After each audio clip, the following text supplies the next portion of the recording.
قد أفلح من تزكى وذكر اسم ربه فصلى. وقال في موضع آخر يا أيها الذين آمنوا استعينوا بالصبر والصلاة إن الله مع الصابرين. میرے دوستو، میں آج آپ حضرات کے سامنے مذہب اسلام کے ایسے رکن پر روشنی ڈالوں گا کہ وہ رکن اتنا اہم رکن ہے کہ اس میں قرآن کریم کی سینکڑوں سے زیادہ آیات میں اس کام کے کرنے کا حکم اور تاکید آئی ہے. میرے دوستو، جتنے بھی آسمانی مراحل ہیں سب میں نماز کا حکم دیا گیا. حضرت زکریا علیہ السلام کے بارے میں قرآن کریم کہتا ہے فنادته الملائکۃ وهو قائم یصلی فی المحراب. حضرت زکریا علیہ السلام سے فرشتوں نے کہا اس حال میں کہ محراب میں کھڑے ہو کر نماز پڑھ رہے تھے. حضرت موسیٰ اور حضرت ہارون علیہ السلام کو حکم ہوا وَأَقِیمُوا الصَّلَاةَ وَبَشِّرِ الْمُؤْمِنِينَ، نماز کو قائم کیجئے اور مؤمنوں کو بشارت دیجئے. حضرت شعیب علیہ السلام کے قوم نے ان کو طعنہ دیتے ہوئے کہا تھا یا شعیب صلاتک تأمرک ان نترک ما یعبد آباؤنا. اے شعیب، کیا تیری نماز تم کو حکم دیتی ہے کہ ہم تو ان معبودوں کو چھوڑ دیتے ہیں جنہیں ہمارے باپ دادا پوجتے تھے. حضرت ابراہیم علیہ السلام نے اپنے بیٹے کو ویران جگہ میں چھوڑنے کا مقصد بیان کرتے ہوئے فرمایا ربنا اقیم الصلاۃ. حضرت لقمان علیہ السلام نے اپنے بیٹے کو نصیحت کی یا بنی اقیم الصلاۃ، اے میرے بیٹے نماز کو قائم کرنا، نماز کو پڑھنا تاکہ تو دنیا و آخرت کی المرات تکلیف سے دور رہ سکے. میرے دوستو، مجھے صرف یہ بتلانا ہے کہ حضرت آدم علیہ السلام سے لے کر نبی کریم صلی اللہ علیہ وسلم تک کوئی دور، کوئی زمانہ، کوئی امت ایسی نہیں گزری جس میں نماز کا حکم نہ دیا گیا ہو. ایک کسوٹی کہ جس کو نبی آخر الزمان صلی اللہ علیہ وسلم آسمان سے لا کر جا کر لائے ہیں، اگر کوئی اس پر پورا اترتا ہے یعنی نماز کی پابندی کرتا ہے تو پیر بھی بن سکتا ہے، قطب دار بھی بن سکتا ہے. لیکن اگر وہ نماز نہیں پڑھتا تو اس کا قبا چھپا پہننا، داڑھی رکھنا، ٹوپی اوڑھنا کسی کام کا نہیں. اور آج کی تربیت کرنے والوں، تم بھی سنتے جاؤ. نبی کریم صلی اللہ علیہ وسلم نے ارشاد فرمایا کہ جب بچہ 7 سال کا ہو جائے تو اس کو نماز کا حکم دو، اور جب بچہ 10 سال کا ہو جائے تو ترک صلاۃ کی صورت میں اس کی پٹائی کی جائے. امام سلیمان خطابی جو اپنے وقت کے جلیل القدر عالم ہیں فرماتے ہیں کہ حدیث اس بات پر دلالت کرتی ہے کہ اگر بچہ اس حال میں بالغ ہوا کہ نماز نہیں پڑھتا تو اس کے خطرناک نتائج پر آمد ہوں گے. میرے دوستو، آج کل بچے کو پیار میں بگاڑ دیتے ہیں، بعد میں شکوے شکایت کرتے پھرتے ہیں. نمازی بنو اور اپنے متعلقین کو بھی نماز کی طرف بلاؤ. حضرت موسیٰ علیہ السلام کے پاس ایک عورت آئی، اس کی حالت یہ تھی کہ چہرہ سرد ہو رہا تھا، آنکھ آنسو بہہ رہے تھے اور کہنے لگی اے اللہ کے رسول، میں غرق ہو گئی، میں برباد ہو گئی. حضرت موسیٰ علیہ السلام نے جواب دیا آخر بتاؤ تو کیا ہوا. وہ عورت کہنے لگی اے اللہ کے رسول، مجھ سے ایک زبردست گناہ ہو گیا، آپ اللہ تعالیٰ سے دعا کیجئے تاکہ اللہ تعالیٰ مجھ کو معاف کر دے. حضرت موسیٰ علیہ السلام نے فرمایا آخر بتاؤ تو صحیح کیا گناہ ہوا. اس عورت نے کہا مجھ سے زنا کا شکر ہو گیا تھا، پھر بچہ پیدا ہوا، میں نے اس کو قتل کر دیا. حضرت موسیٰ علیہ السلام نے غصے میں ہو کر اس عورت کو ڈانٹا اور کہا کم بخت دور ہو جائے یہاں سے، اور لوگوں کو کہا کہ جلدی نکال دو اس کو یہاں سے، کہیں اس کے گناہ کی بنا پر ہمارے اس کے گناہ کی نحوست کی بنا پر ہمارے اوپر عذاب نازل نہ ہو جائے.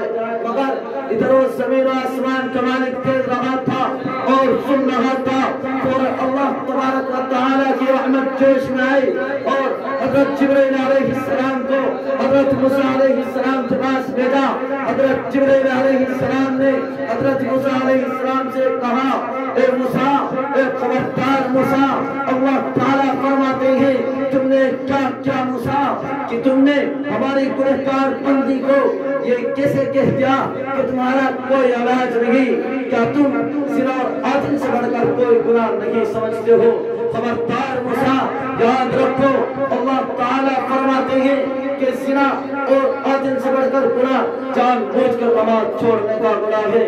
میرے دوستو اندازہ کرو کتنا سخت گناہ ہوگا جان بوجھ کر نماز کو ترک کرنے کا. اللہ کے نبی صلی اللہ علیہ وسلم نے ارشاد فرمایا من ترک الصلاة متعمدا فقد کفر. جس نے نماز کو ترک کیا وہ اس نے کفر کیا. اور دوسری جگہ ارشاد فرمایا قرۃ عینی فی الصلاۃ، نماز میری آنکھوں کی ٹھنڈک ہے. گویا جب کوئی نبی کو امتی نماز پڑھتا ہے تو نبی کریم صلی اللہ علیہ وسلم کے سینے کو آرام پہنچاتا ہے، اور جب کوئی نبی کو امتی نماز چھوڑتا ہے تو تکلیف پہنچاتا ہے. میرے دوستو اندازہ کرو کتنا سخت گناہ ہے نماز کو ترک کرنے کا. حضرت ایک صحابی نے آپ صلی اللہ علیہ وسلم سے شکایت کی اے اللہ کے رسول، میں ایک مزدور آدمی ہوں، دن بھر مزدوری کرتا ہوں، اپنے اونٹ کے ساتھ مزدوری کرتا ہوں، لیکن رات میں جب سوتا ہوں تو میرا اونٹ بھیانک آواز نکالتا ہے یا نبی اللہ، یا نبی اللہ. وہ بار بار اسی طرح کرتا ہے. آپ صلی اللہ علیہ وسلم نے فرمایا کہ اونٹ کو عادت کرو، میں معلوم کروں گا کیوں وہ ایسی حرکتیں کرتا ہے. وہ صحابی اونٹ کو لے کر آپ صلی اللہ علیہ وسلم کی خدمت میں حاضر ہوئے. آپ صلی اللہ علیہ وسلم نے فرمایا اے اونٹ، تیرا مالک تجھ کو کھلاتا ہے پلاتا ہے، پھر تم رات اس کو کیوں پریشان کرتے ہو؟ اللہ تعالیٰ نے اونٹ کو زبان دی، اونٹ نے سلام کیا، پھر عرض کیا اے اللہ کے رسول، یہ میرا مالک ہے، میں بیوی کی اطاعت میں کام کرتا ہوں، لیکن رات میں جب ہم واپس آتے ہیں تو میرا مالک عشاء کی نماز پڑھے بغیر سو جاتا ہے اور میں بھی اسی مکان میں موجود ہوتا ہوں. مجھے ڈر لگتا ہے کہ کہیں قیامت کے دن اللہ تعالیٰ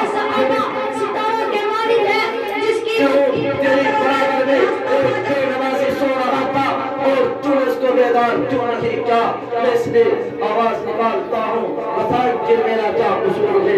میرے دوستو نمازی بنو اور اپنے متعلقین کو بھی نماز کی طرف بلاؤ.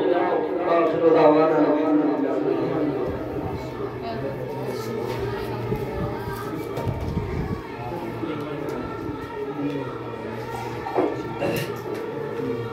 ان کے بعد تشریف لائیں اس پروگرام کی آخری کڑی عزیز احمد السمی.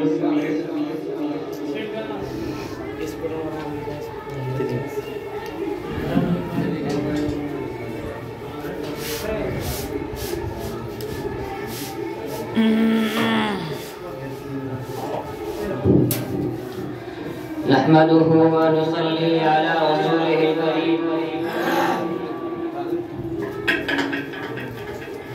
أما بعد، أعوذ بالله من الشيطان الرجيم.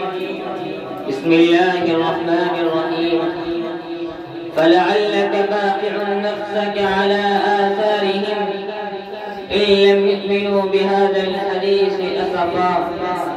وقال عليه الصلاة والسلام: خفت في الله وما يخاف أحد، ولقد أوليت في سبيل الله وما يؤذى أحد، أو كما قال عليه الصلاة والسلام.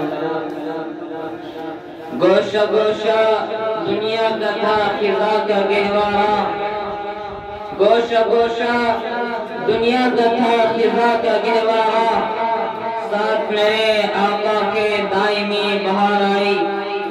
لفظ ہے ہنسی کتنا، لفظ ہے ہنسی کتنا، کہہ رہے ہو گل جس کو خوشبو محمد ہے اور خدا کی رانائی. حضرات سامعین کرام، میں آپ لوگوں کے سامنے اس جلیل القدر، عظیم المرتبت اور رفیع شان ہستی کے تذکرے کی سعادت حاصل کر رہا ہوں، جو اگر ایک طرف تاریخ ظلم و جور کا سب سے بڑا ہمدرد، سب سے بڑا غمخوار اور سب سے عظیم محسن ہے، تو دوسری طرف تاریخ ظلم و جور کا سب سے زیادہ مظلوم اور سب سے زیادہ ستم زدہ ہے۔ ہاں، آج میں اس محسن کی داستان دل خراش اور قصہ دل نواز سناؤں گا۔ حضرات، آپ کو اچھی طرح معلوم ہے کہ 6 صدی عیسوی میں عالم انسانیت سکت رہا تھا، گلشن ارضی ماتم کدا بنا ہوا تھا، فضائے کائنات پر ظلم و عدوان کی گراؤ تار گھٹا کی حکمرانی تھی، معصوم بچیوں کو زندہ دردور کیا جا رہا تھا، مظلوم عورتوں کو جانوروں سے بھی بدتر سمجھا جاتا تھا، غرض یہ کہ انسان وحشی درندہ بن چکا تھا، انسانیت تباہی و بربادی کے آخری نشان تک پہنچ چکی تھی کہ اچانک رحمت خداوندی جوش میں آئی اور آپ کے تپتے ہوئے سیاہ میں اس نبی امی کا ظہور ہوا، وہ سارے جہاں کا درد اپنے دل میں سمیٹے ہوئے تھا، تڑپتے ہیں امیر کا حقیقی مسکراہٹ تھا، مظلوموں کا مددگار، یتیموں کا والی، غلاموں کا مولا تھا۔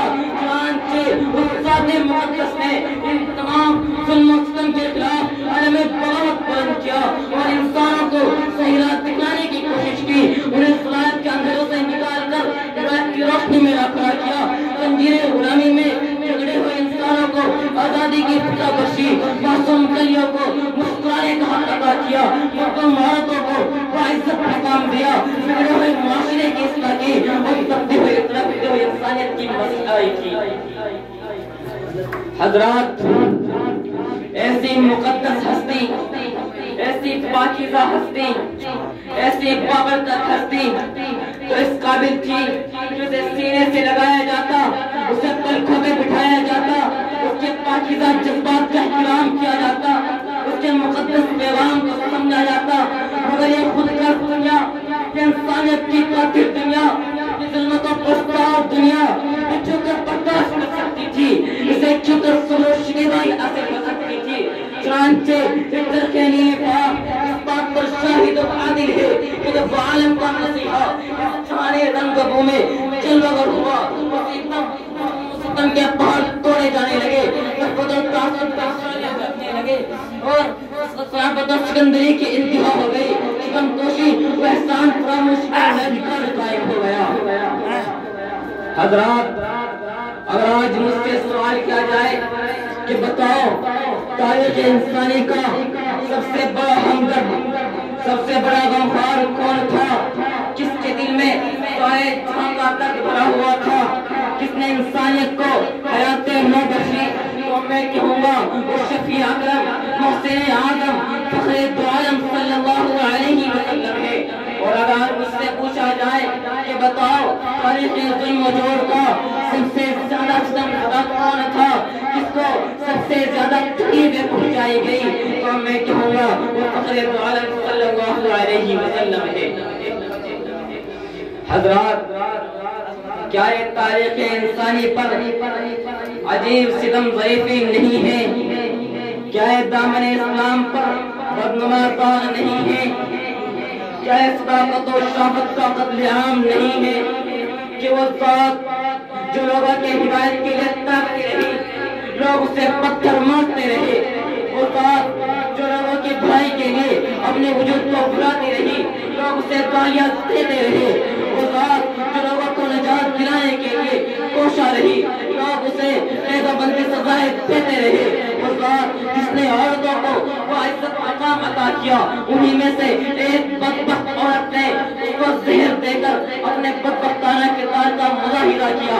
حد ہو گئی انسانیت کی، فساست و رسالت کی، احسان فراموشی کی، اور لاکھوں درود و سلام ہو اس آقا پر جو کام کو سنتا رہا، سہتا رہا اور انسانیت کی کامیابی کے لیے تڑپتا رہا، سلگتا رہا، پگھلتا رہا۔